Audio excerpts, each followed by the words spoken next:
하나님 말씀 민수기 11장 1절부터 9절까지 다 같이 읽겠습니다. 시작. 백성이 여호와의 들으시기에 악한 말로 원망하매 여호와께서 들으시고 진노하사 여호와의 불로 그들 중에 붙어서 진 끝을 사르게 하시매 백성이 모세에게 부르짖음으로 모세가 여호와께 기도하니 불이 꺼졌더라. 그곳 이름을 다베라라 칭하였으니 이는 여호와의 불이 그들 중에 붙은 연고였더라. 이스라엘 중에 섞여 사는 무리가 탐욕을 품음에 이스라엘 자손도 다시 울며 가로되 누가 우리에게 고기를 주어 먹게 할꼬. 우리가 애굽에 있을 때에는 값없이 생선과 외와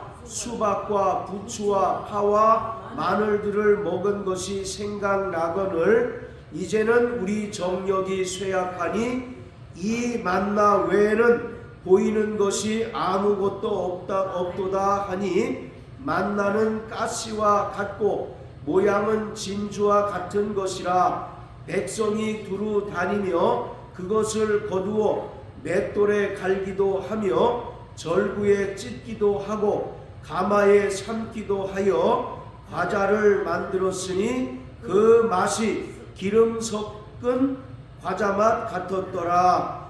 밤에 이슬이 지내 내릴 때에 만나도 같이 내렸더라. 아멘.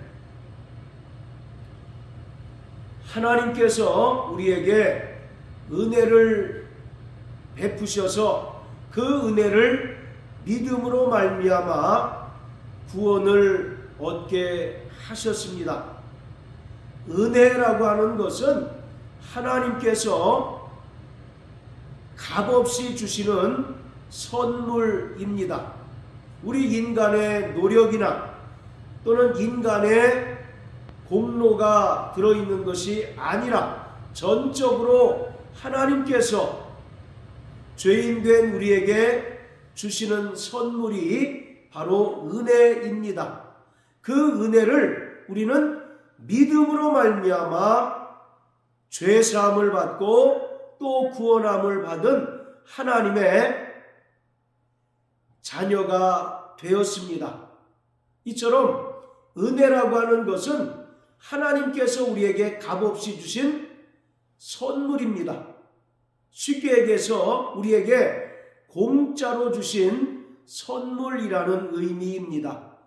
그런데 우리가 여기서 오해하지 말아야 할 것은 하나님께서 우리에게 값없이 또 공짜로 은혜를 주셨다 해서 그 은혜를 무가치하게 여겨서는 결코 안 된다는 것입니다.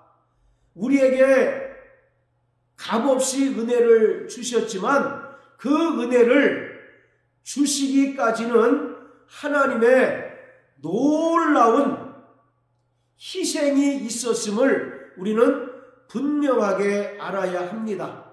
죄인된 우리를 구원하시고 또 천국 백성이 되게 하시기까지는 하나님께서 가장 사랑하시고 가장 기뻐하시는 독생자 예수 그리스도를 십자가에 매달아 죽게 하시는 희생이 있었던 것을 우리는 분명하게 알아야 합니다. 그렇기 때문에 우리가 그 은혜를 믿음으로 받았다 해서 결코 그것을 값싼 은혜로 치부하거나 그 은혜를 무가치한 것으로 여겨서는 결코 안 되는 것입니다. 하나님께서 가장 사랑하시는 독생자 예수 그리스도를 십자가에 매달아 죽게 하시기까지 하나님의 자기 희생이 있었기에 우리에게 그것이 은혜가 되고 또 우리에게 구원의 은총이 임하게 된 것입니다. 빌립보서 2장 6절부터 8절까지의 말씀처럼 예수님께서는 근본 하나님의 본체로서 하나님과 동등되신 분이십니다. 그러나 동등됨을 취할 것으로 여기지 않으시고 오히려 자기를 비워 종의 형체를 가지셨고 사람과 같이 낮추셨습니다. 그리고 십자가에 달려 죽기까지 하나님 아버지께 복종하셨어요. 그 자기 희생이 있었기에 우리가 이렇게 구원함을 얻고 하나님의 자녀가 되었습니다.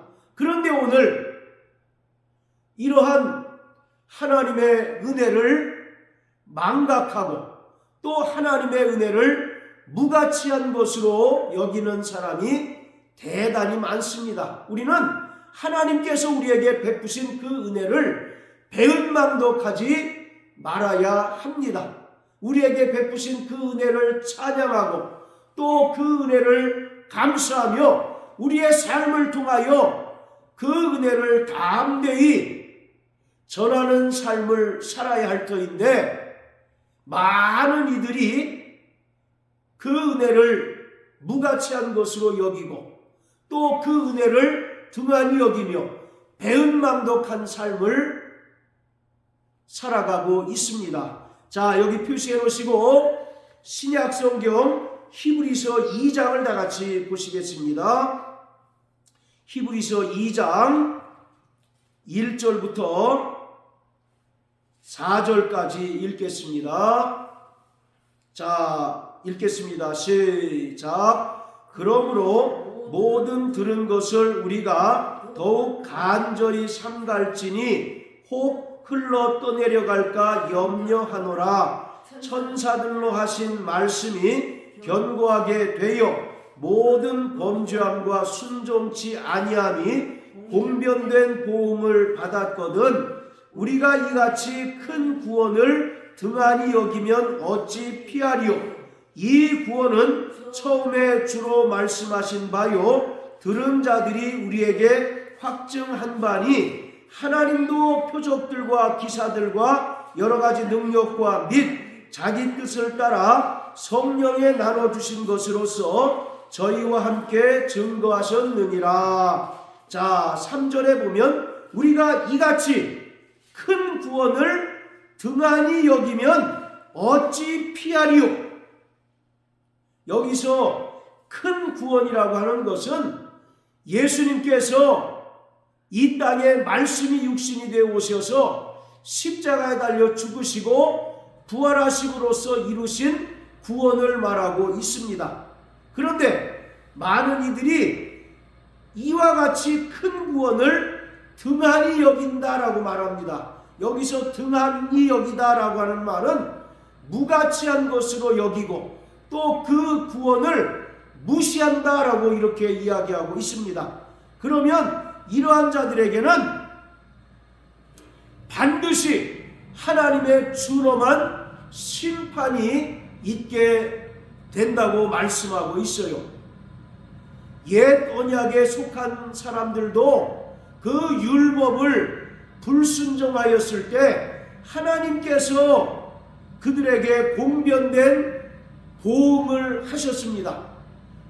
그런데 그들보다 비교할 수 없을 만큼 큰 구원을 받은 우리가 그 은혜를 무가치한 것으로 여기고 또 예수님께서 십자가에 달리셔서 우리에게 베풀어 주신 그 은혜를 무시하게 된다면 이러한 자들은 하나님께서 반드시 심판하신다는 것을 말하고 있습니다. 자, 다시 본문으로 돌아갑니다. 민수기 11장으로 돌아갑니다. 자, 이처럼 우리는 하나님께 받은 은혜를 배은망덕하지 말아야 합니다. 자, 오늘 민수기 11장 본문은 출애굽한 이스라엘 백성들이 광야를 살아가는 동안 하나님을 얼마나 원망하고 또 하나님을 향하여 불평하고 또 심지어 그들이 다시 애굽으로 돌아가려고 했다는 사실을 우리에게 보여주고 있습니다. 이것은 철저히 하나님께서 베풀어 주신 그 은혜를 등한히 여기고 또 무가치한 것으로 여기는 것입니다. 이스라엘 백성들은 애굽에서 무려 430년 동안 종 생활을 하였습니다. 노예 생활을 했어요. 그런데 하나님께서 이러한 이스라엘 백성들에게 은혜를 베푸셔서 유월절 사건을 시작으로 해서 애굽에서 탈출시켰습니다. 그리고 홍해를 무사히 건너게 하시고 드디어 광야에서 하나님의 백성으로서 율법을 주심으로 이스라엘과 언약을 체결하셨어요. 그리고 그 다음에 이스라엘 백성들이 광야에서 하나님께서 약속하신 젖과 꿀이 흐르는 땅을 향하여 진행하고 있었는데 그 와중에 그들은 끊임없이 하나님을 향하여 불평하고 원망하고 하나님을 대적하였습니다. 자, 민수기 14장을 한번 다 같이 보십니다. 자, 민수기 14장 자 22절부터 24절까지 같이 읽겠습니다. 시작. 나의 영광과 애굽과 광야에서 행한 나의 이적을 보고도 이같이 10번이나 나를 시험하고 내 목소리를 청종치 아니한 그 사람들은 내가 그 조상들에게 맹세한 땅을 결단코 보지 못할 것이요 또 나를 멸시하는 사람은 하나라도 그것을 보지 못하리라. 오직 내 종 갈렙은 그 마음이 그들과 달라서 나를 온전히 쫓았은즉 그의 갔던 땅으로 내가 그를 인도하여 드리리니 그 자손이 그 땅을 차지하리라. 할렐루야. 자, 22절에 보면 하나님께서는 애굽에서 430년 동안 노예 생활을 하던 이스라엘을 탈출시키기 위하여 많은 이적과 능력과 또 영광을 보게 하셨다는 것입니다. 하나님께서 모세에게 말씀하십니다. 너희는 1년 된 양을 잡고 그 피를 문 좌우 설주와 인방에 바르라. 그러면 하나님의 진노가 넘어가리라. 이와 같이 하나님께서 놀라운 이적을 베푸셔서 이스라엘 백성들을 애굽에서 탈출시키셨어요. 그리고 이스라엘 백성들이 홍해를 만났을 때 그 뒤에는 애굽 군대가 이스라엘 백성들을 쫓아옵니다. 그때 하나님께서는 그 능력으로 홍해를 가르게 하셔서 무사히 200만이 넘는 이스라엘 백성들이 홍해를 건너가게 하셨고 뒤따라오던 애굽 군대를 모두 물속으로 수장시켜 버렸습니다. 이렇게 하나님께서 놀라운 능력을 베푸시고 또 하나님의 영광을 보게 하시고 은혜를 베푸셔서 광야를 통해서 광야에서 하나님의 백성으로 삼으셨는데 그들이 무려 10번이나 나를 시험하고 내 목소리를 청종하지 않았다라고 말합니다. 여기서 10번이라고 하는 것은 문자적으로 10번만을 말하는 것이 아니라 이 10이라고 하는 숫자는 하나님의 완전 숫자로서 그들이 광야에서 40년을 살아가는 동안 끊임없이 하나님을 원망하고 불평했다는 거예요. 그래서 결국 이렇게 광야에서 하나님을 원망하고 불평하는 자들은 23절에 뭐라고 얘기합니까? 이러한 사람들은 하나님께서 맹세하신 땅, 즉 젖과 꿀이 흐르는 가나안 땅을 결코 보지 못할 것이다 라고 말씀하고 있어요. 그리고 실제로 그들은 다 광야에서 죽음으로써 하나님께서 약속하신 땅을 보지 못하고 또 분배받지도 못하였습니다. 자, 그렇지만 24절에 보면 오직 내 종 갈렙은 그 마음이 그들과 달라서 나를 온전히 쫓았다라고 말합니다. 그래서 출애굽 1세대들 가운데서는 여호수아와 갈렙 이 두 사람만 하나님께서 약속하신 가나안 땅에 들어가서 그 땅을 분배받고 그 땅을 차지하게 되었습니다. 자, 심지어 14장 1절부터 우리 4절까지 또 읽어봅니다. 시작. 온 회중이 소리를 높여 부르짖으며 밤새도록 백성이 곡하였더라. 이스라엘 자손이 다 모세와 아론을 원망하며 온 회중이 그들에게 이르되 우리가 애굽 땅에서 죽었거나 이 광야에서 죽었다면 좋았을 것을 어찌하여 여호와가 우리를 그 땅으로 인도하여 칼에 망하게 하려 하는고 우리 처자가 사로잡히리니 애굽으로 돌아가는 것이 낫지 아니하랴. 이에 서로 말하되 우리가 한 장관을 세우고 애굽으로 돌아가자 하매. 자, 됐습니다. 그들이 끊임없이 광야에서 하나님을 원망하고 불평하다가 이제 심지어 우리가 애굽으로 다시 돌아가자라고 이와 같이 결심하기에 이르릅니다. 그래서 실제로 4절에 보면 우리가 한 사람을 지도자로 세워서 다시 애굽으로 돌아가자라고 이렇게 말하기까지 합니다. 아니, 하나님께서 430년 동안 애굽에서 노예 생활하던 이스라엘을 하나님께서 놀라운 이적과 영광을 보게 하시고 그 은혜를 통해서 구원해 주셨건만 그들은 광야에서 차라리 우리가 이럴 바에는 애굽으로 다시 돌아가자 라고 이렇게 결심하기까지 합니다. 우리 흔히 하는 말로 물에서 건져줬더니 보따리 내놓으라는 그런 이제 말이 있는 것처럼 애굽에서 노예 생활하던 이스라엘을 하나님께서 은혜로 탈출하시고 또 자유케 하시고 하나님의 백성으로 삼으셨는데 그런 은혜는 일절 망각하고 차라리 우리가 애굽에서 사는 것이 낫었겠다.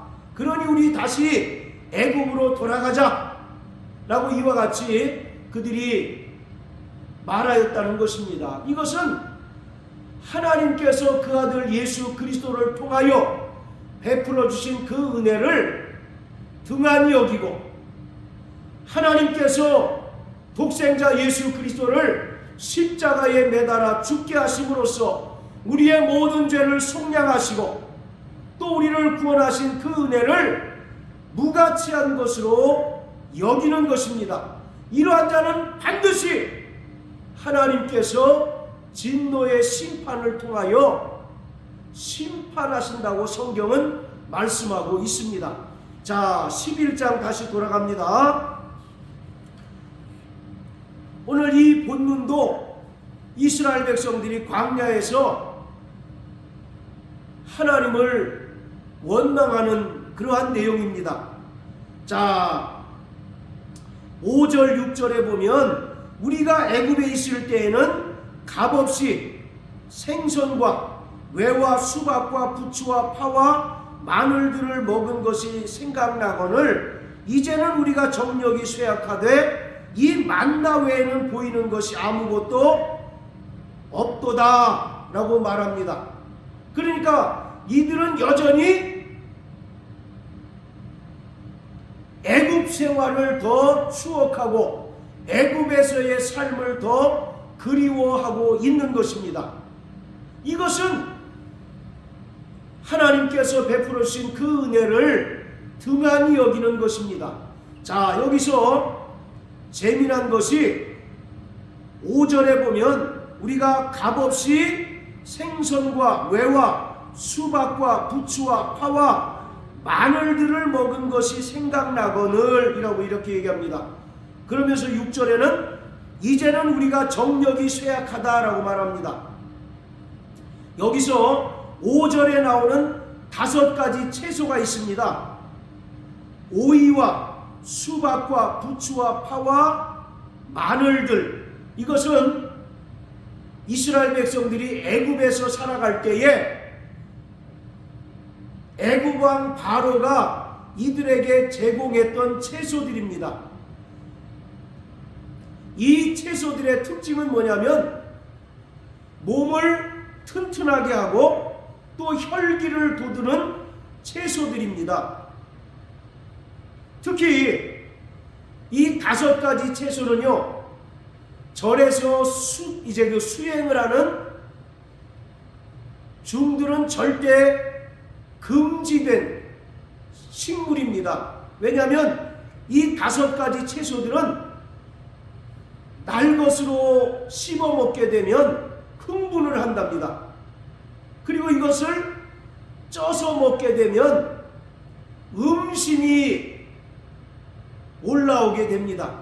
왜냐하면 그만큼 정력에 좋은 그런 그 채소들이기 때문에 그래요. 그래서 특히 절에서 수행하는 중들은 이 5가지 채소를 먹지 못하도록 금지하고 있다고 합니다. 그만큼 이 5가지 채소들은 몸을 튼튼하게 하고 또 혈기를 돋우는 그런 채소들입니다. 자, 그리고 재미난 것은 5절에 보면 이스라엘 백성들이 6가지 음식을 이야기합니다. 자, 우리 손으로 한 번씩 뽑아보세요. 생선, 오이, 수박, 부추, 파, 마늘, 총 몇 가지입니까? 6가지죠. 바로 이 숫자 6이라고 하는 숫자가 대단히 중요한 의미를 띠고 있어요. 바로 이 숫자 6이라고 하는 것은 인간을 나타내는 숫자입니다. 계시록 13장 18절에 보면 짐승의 숫자 666이 나오죠. 바로 이 6이라고 하는 숫자는 철저하게 인간을 나타내는 숫자입니다. 그러니까 이스라엘 백성들이 하필이면 6가지 음식들을 이야기합니다. 그리고 그 중에서 5가지 채소는 말씀드린 것처럼 애굽 왕 바로가 피라미드를 짓기 위해서 이스라엘 백성들을 동원했는데 이스라엘 백성들이 건강하고 튼튼해서 피라미드를 잘 짓도록 제공했던 그 채소들이었어요. 그러니까 이 6가지는 이 이스라엘 백성들이 비록 은혜로 말미암아 구원받았지만 여전히 자기의 육체의 정욕에 끌려 살아가고 있다는 것을 분명하게 보여주고 있습니다. 자, 우리는 예수님의 은혜로 말미암아 구원받은 자들입니다. 할렐루야. 그리고 주님께서 우리에게 명령하신 대로 우리는 다 침례를 받았습니다. 침례라는 게 뭐예요? 옛사람과 완전히 결별하는 겁니다. 첫 아담 안에 속한 옛사람과 결별하고 부활하신 예수님과 연합하는 구원의 표가 바로 침례입니다. 그러니까 우리는 예수님과 함께 죽고 예수님과 다시 살게 되었음을 침례를 통하여 고백하고 있는 거예요. 이렇게 침례를 통하여 예수님과 연합한 자들은 이제 더 이상 과거에 매달려 살면 안 됩니다. 과거에는 우리가 육체의 정욕에 끌려 죄의 종로로 타는 삶을 살았는데 이제는 예수님의 은혜로 말미암아 구원받고 주님의 명령을 따라 침례를 받았으면 더 이상 그 육체의 정욕을 따라서 죄의 종로로 타며 살면 죄의 종로로 타는 삶을 살아가면 안 됩니다. 그런데 오늘 출애굽한 이스라엘 백성들이 우리에게 보여주는 것은 비록 이들이 구원받은 하나님의 백성이지만 여전히 과거를 추억하며 하나님의 은혜로 살려고 하지 않고 자기 육체의 정욕에 끌려 죄의 종로로 타며 살아가고 있는 모습을 보여주고 있습니다. 자, 우리 로마서 6장을 다 같이 보십니다. 신약성경 로마서 6장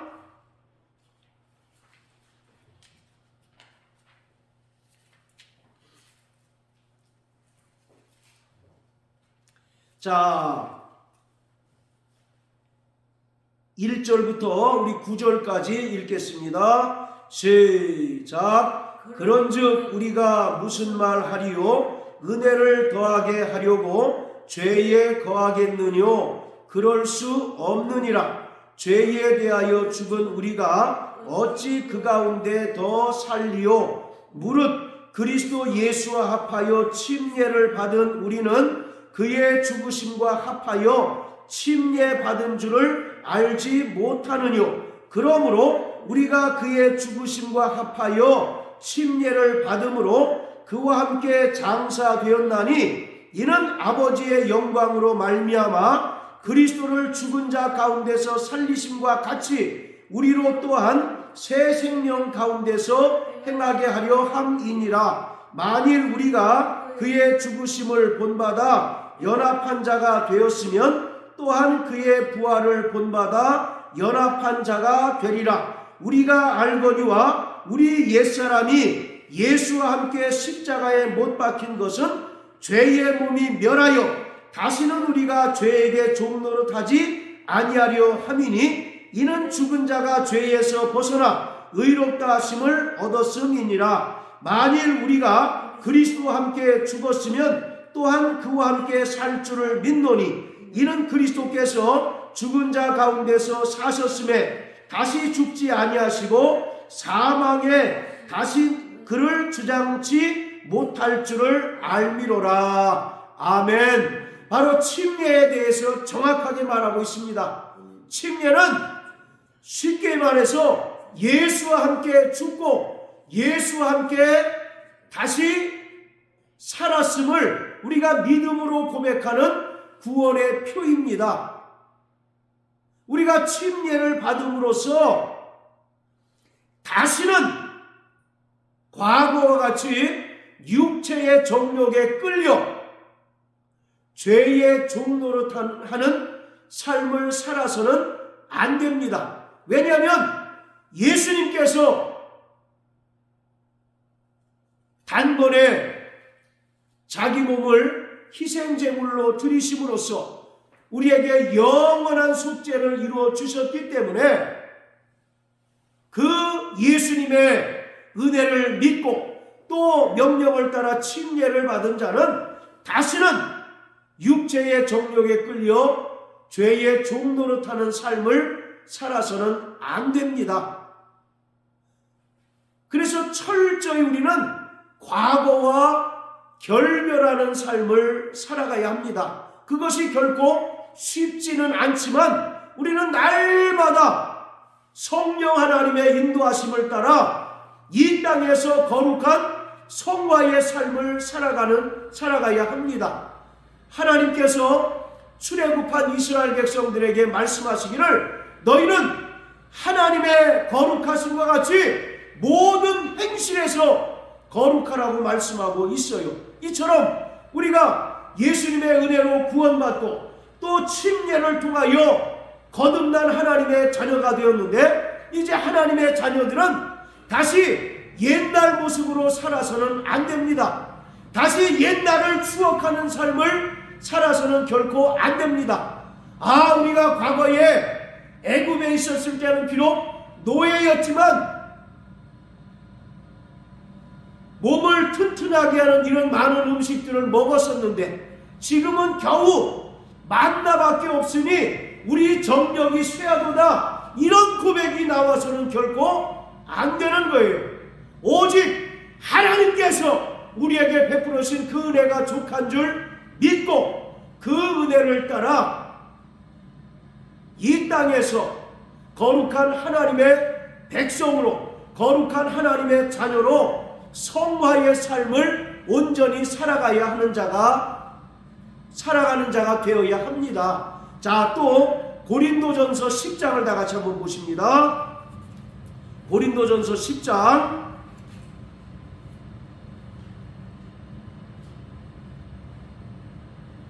자 1절부터 6절까지, 고린도전서 10장 1절부터 6절까지 같이 읽겠습니다. 시작. 형제들아, 너희가 알지 못하기를 내가 원치 아니하노니 우리 조상들이 다 구름 아래 있고 바다 가운데로 지나며 모세에게 속하여 다 구름과 바다에서 침례를 받고 다 같은 신령한 식물을 먹으며 다 같은 신령한 음료를 마셨으니 이는 저희를 따르는 신령한 반석으로부터 마셨음에 그 반석은 곧 그리스도시라. 그러나 저희의 다수를 하나님이 기뻐하지 아니하신 고로 저희가 광야에서 멸망을 받았느니라. 이런 일은 우리의 거울이 되어 우리로 하여금 저희가 악을 즐겨한 것 같이 즐겨하는 자가 되지 않게 하려 함이니. 할렐루야. 자, 이것은 이스라엘 백성들의 출애굽 과정을 설명하고 있습니다. 자, 2절 보세요. 모세에게 속하여 다 구름과 바다에서 침례를 받고 라고 말합니다. 이스라엘 백성들이 애굽에서 탈출해서 홍해를 건넜는데 홍해를 건넌 것이 바로 침례를 받은 것이다 라고 말씀하고 있어요. 그리고 광야에서 이스라엘 백성들은 하나님께서 공급해 주시는 신령한 식물을 먹으며 또 신령한 음료를 마셨습니다. 그럼에도 불구하고 그들이 끊임없이 광야에서 하나님을 원망하고 하나님을 불평하며 또 심지어 과거 노예의 삶을 추억하고 또 애굽으로 돌아가려고 하였기에 결국 그들이 광야에서 멸망을 받았다라고 말합니다. 그러면서 6절에 뭐라고 얘기합니까? 그런 일은 우리에게 거울이 되어 라고 말합니다. 반면 교사를 삼아야 된다라고 말합니다. 이러한 출애굽 과정에 있어서 광야에서 하나님을 불순종하여 결국 멸망당한 일들을 우리가 반면교사 삼아서 우리는 결코 그러한 삶을 살아서는 안 된다라고 말씀하고 있는 것입니다. 자, 따라하세요. 나 영혼아, 하나님의 은혜를 배은망덕하지 말자. 나 영혼아, 하나님께서 베푸신 큰 구원을 등한히 여기지 말라. 할렐루야. 우리는 날마다 하나님께서 우리에게 베풀어 주신 그 은혜가 족한 줄 믿고 감사하며 날마다 성령의 인도하심을 따라 하나님의 백성으로서 이 땅에서 거룩한 삶을 살아가야 합니다. 이러한 자들만이 하나님께서 예비하신 영적 가나안 땅, 영원한 하나님의 나라에 넉넉히 들어갈 수가 있습니다. 광야에서 하나님께서 불과 구름 기둥으로 인도하셨고 또 만나와 메추라기로 먹이시고 신령한 반석이신 그리스도 예수 안에서 샘솟는 그 생수로 인하여 이스라엘 백성들을 목을 축이셨어요. 그럼에도 불구하고 그들은 여전히 입이 대빨이 나와가지고 우리가 광야에서는 우리가 애굽에서는 이런 것들을 먹었는데 여기서는 통 그런 것을 구경도 할 수 없고 겨우 만나뿐이야. 우리가 애굽에서 사는 것이 더 좋았을 것이다 라고 생각함으로 인하여 하나님의 은혜를 값싼 은혜로 전락시키고 하나님의 은혜를 배은망덕하며 하나님께서 베풀어 주신 그 큰 구원을 등한히 여김으로 인하여 결국 광야에서 멸망을 당하게 되었습니다. 이러한 모습을 우리는 철저히 반면교사 삼아서 일평생 하나님의 은혜가 족한 줄 믿고 날마다 감사하며 날마다 구원의 기쁨이 충만하며 또 성령의 인도하심을 따라 하나님 말씀에 순종하는 삶을 살아내는 저와 여러분들 되시길 예수 이름으로 축복합니다. 할렐루야.